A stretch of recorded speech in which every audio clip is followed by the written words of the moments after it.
Hello everyone, welcome to JEE Ultimate. आज का video बहुत इंपॉर्टेंट होने वाला है वैसे बच्चे का जो अप्रैल अटेम्प्ट में जेई मेंस 2025 देने जा रहे हैं, फिर वो उनका बोर्ड का एग्जाम क्यों ना हो या फिर वो बच्चे ड्रॉपर क्यों ना हो। ठीक है, ये वीडियो बहुत इंपॉर्टेंट होने वाला है। एक पर्सनल एक्सपीरियंस आपके साथ शेयर करने वाले हैं, साथ में आपको एक रोड मैप बताने वाले हैं कि आपको बोर्ड के साथ साथ कैसे जेई मेंस में अच्छे परसेंटाइल स्कोर कर सकते हैं। ठीक है, चाहे आपका जनवरी अटेम्प्ट में एग्जाम अच्छे गए हो या फिर आपको खराब गए हो, या तो आपका बोर्ड एग्जाम हो या तो फिर आप ड्रॉपर हो, तो सारे बच्चे के लिए एक एनालिसिस है जो कि आपको बहुत हेल्पफुल होगा। तो इस वीडियो को लास्ट तक देखिए ताकि आपको एक कंप्लीट एनालिसिस मिल पाए और आप आगे का स्ट्रेटजी फॉलो कर पाए। ठीक है, एक बहुत प्लानिंग और स्ट्रेटजी बहुत इंपॉर्टेंट हो जाता है जेई वाले स्टूडेंट का अभी के टाइम में, कि उनका अगर मार्क्स अभी कम आ रहा है तो कैसे अपने मार्क्स को बूस्टअप कर सकते हैं अप्रैल अटेम्प्ट के लिए, किन किन बातों का ध्यान रखना है। अगर जेई के साथ साथ बोर्ड एग्जाम भी है तो कैसे उस चीज को ऊपर उठाएं। ठीक है, तो सब कुछ आज इस वीडियो में हम लोग बात करेंगे। तो hey everyone, this is Shivam Raj. I have mentor more than thousands of students in last year JoSAA and CSAB counselling, जो कि अभी टॉप के आईआईटीज, एनआईटीज और ट्रिपल आईटीज कॉलेजेस में पढ़ रहे हैं। तो जो भी बच्चे अभी तक चैनल को सब्सक्राइब नहीं किए, चैनल को सब्सक्राइब करके जुड़ जाइए, क्योंकि ये चैनल आपको जेई ओरिएंटेड है और ये आपको अभी से लेकर आपको काउंसलिंग तक, जब तक कि आपको कॉलेजेस मिल नहीं जाता है, जोसा सीसा ग्राउंड में आपको पूरी हेल्प मिलने वाली है। तो चैनल को सब्सक्राइब कर लीजिए। वहीं सेकंड आपको काम करनी है कि नीचे डिस्क्रिप्शन के नीचे आपको व्हाट्सअप ग्रुप दिया हुआ है, आप उसे ज्वाइन कर लीजिए, ताकि कुछ भी रिलेटेड आपका जेई मेंस, जेई एडवांस से रिलेटेड कुछ भी इन्फॉर्मेशन आती है तो सबसे पहले आपको ग्रुप में नोटिफाई किया जाएगा। ठीक है, वहीं आपके लिए गुड न्यूज़ है कि विद इन 1 वीक के अंदर आपके लिए एक short notes free of cost launch करेंगे हम लोग। तो व्हाट्सएप पे जो बच्चे जुड़े हुए रहेंगे उन्हीं को सिर्फ मिलेगा। तो चलिए फिर स्टार्ट करते हैं बिना देरी किए हुए। जैसे आप यहाँ हमारे स्क्रीन पे देख रहे हैं, how to secure a safe score in JEE Mains April attempt. देखिए, इंपॉर्टेंट इसलिए हो जाता है कि बच्चे का 92 93 परसेंटाइल आ जाता है जनवरी अटेम्प्ट में, बट वैसे 92 93 परसेंटाइल में तो कोई कॉलेजेस वगैरह तो मिलेगा नहीं, एनआईटीज ट्रिपल आईटीज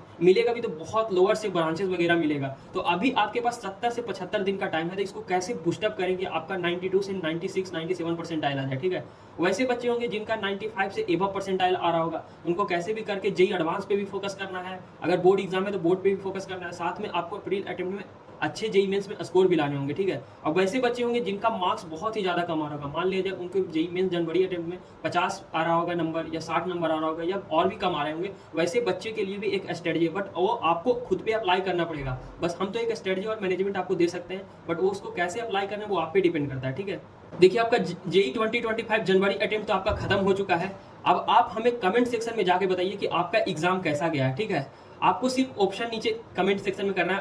अगर आपका जेई मेंस का जनवरी अटेम्प्ट अच्छा गया है और आप जेई एडवांस का फोकस कर रहे हैं तो आपको नीचे कमेंट सेक्शन में ए टाइप करना है। वहीं अगर आपका जेई मेंस ठीक ठाक गया है और आपको लग रहा है कि मुझे एनआईटीज कॉलेजेस मिल जाएंगे, तब आपको ऑप्शन बी पे क्लिक करना है।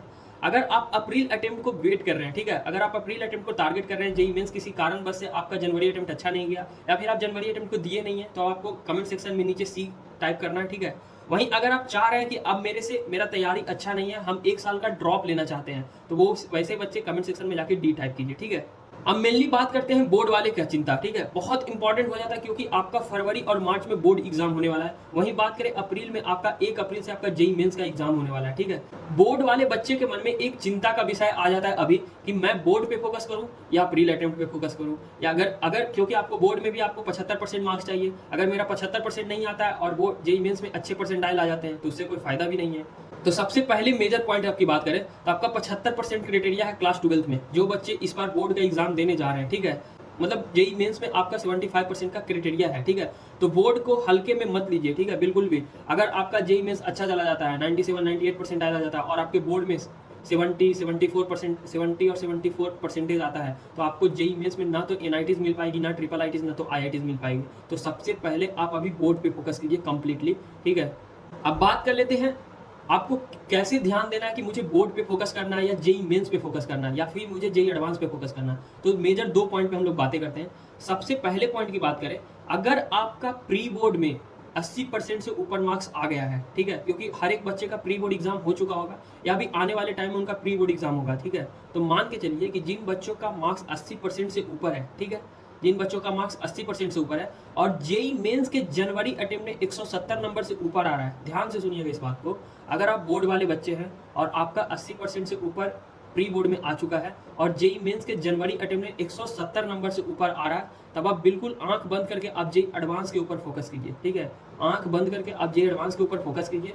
3 से 4 घंटा सिर्फ आप बोर्ड के एग्जाम पे आप ध्यान दीजिए। ठीक है, क्योंकि आपका 80% से ऊपर प्री बोर्ड में आ रहा है, मतलब आप मान के चलो कि आपका 75% से ऊपर तो बोर्ड में आ जाएगा। ठीक है, इसके लिए कोई दिक्कत नहीं है। ठीक है, भाई दूसरी बात करें कि अगर आपका प्री बोर्ड में 80% से ऊपर मार्क्स आ गया है या आने वाला है, ठीक है, वहीं अगर जेई मेंस जनवरी अटेम्प्ट में 170 नंबर से आपका कम है, सिर्फ समझ गए, तब आपको सबसे पहले आपको एनआईटीज और ट्रिपल आईटीज पे फोकस करना पड़ेगा। मतलब कि आपको अप्रैल अटेम्प्ट में बहुत अच्छे से ध्यान देना है, वरना फिर आपको ना तो एनआईटीज का एक सीट बचेगा और ना ही ट्रिपल आईटीज का सीट बचेगा। तो इस बात को ध्यान रखिए कि आपको अभी क्या करना है, मेनली आपको जेई मेंस पे फोकस करना है और साथ में आपको बोर्ड एग्जाम पे भी फोकस करना है। ठीक है, ऐसा इसलिए बता रहे हैं कि आपका बोर्ड एग्जाम में तो 75% आ जाएगा और किसी कारणवश से आपका 140-150 नंबर आएगा और उस चीज़ को आप बूस्ट नहीं करवाइएगा अप्रैल अटेम्प्ट में, तब आपको एक लोअर एनआईटीज में लोअर ब्रांचेस आपको देखने को मिलेगा। तो ये आप गलती मत करिए। आपको क्या करना है कि आपको अगर 170 नंबर से कम आ रहा है तो आप एनआईटीज में एक सीट कंफर्म करने का कोशिश करिए। ठीक है, अब दूसरी मेजर पॉइंट आपको बात कर लेते हैं, बोर्ड में लेस देन 80% अगर आपका मार्क्स आ रहा है तो ठीक है, तो should be focus on board completely to get 75%। ये मेन मेजर पॉइंट आपके लिए।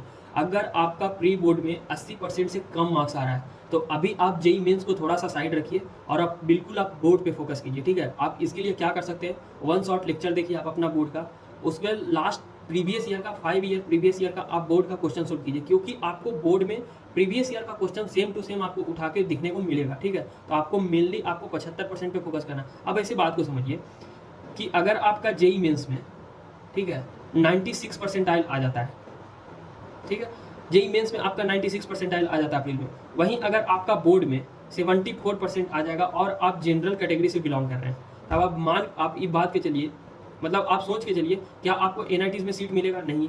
क्या आपको ट्रिपल आईटीज में सीट मिलेगा? नहीं। आईआईटीज के लिए तो आप एलिजिबल होंगे ही नहीं। ठीक है, अब आपके लिए क्या अदर ऑप्शन रहेगा कि आप ड्रॉपर लीजिएगा। ठीक है, ड्रॉपर बनिएगा। ड्रॉपर बनने के बाद आपको नेक्स्ट ईयर बोर्ड पे भी फोकस करना पड़ेगा, साथ में जेई मेंस पे भी फोकस करना पड़ेगा। अगर गलती से आपका बोर्ड एग्जाम अच्छा चला गया और जेई मेंस खराब चला गया तो उस टाइम में आप क्या कीजिएगा? तो इसीलिए वैसे बच्चे जिनका 80% से कम है वो प्री बोर्ड में, उनको भी मेनली फोकस करना है अपने बोर्ड पे। ठीक है, क्योंकि आपको बोर्ड कैसे भी करके आपको बैलेंस करके लेकर चलना है। ठीक है, अगर आपके पास 3 से 4 घंटा एक्स्ट्रा टाइम बचता है, जैसे मान लीजिए टोटल आप 10 घंटा की आप पढ़ाई कर रहे हो, ठीक है, तो आप बोर्ड पे कम से कम 6 से 6.5 घंटा टाइम देने का कोशिश कीजिए। वहीं 3 से 3.5 घंटा आप जेई मेंस के जो आप पीवाईक्यू क्वेश्चन वगैरह सोल्व कर रहे हो, वन शॉट वीडियो देख रहे हैं, तो आप उस पर मेनली फोकस कीजिए। ठीक है, बात कर लेते हैं वैसे बच्चे जिनका प्री बोर्ड में 80% से कम आ रहा है, तो आपको क्या करना है, आपको अभी 75% पे आपको ध्यान देना है कि कैसे भी करके मुझे 75% स्कोर करना है। ठीक है, वही दूसरी बात करें तो आपको वन शॉट वीडियो आपको देखना है, ताकि आपके पास ज़्यादा से ज़्यादा 20 से 25 दिन का अगर आपके पास टाइम बच रहा है, क्योंकि बहुत सारे स्टेट बोर्ड का एग्जाम होने वाला है फरवरी में, जो आपका सीबीएसई बोर्ड का मार्च अटेम्प्ट में आपका होने वाला है,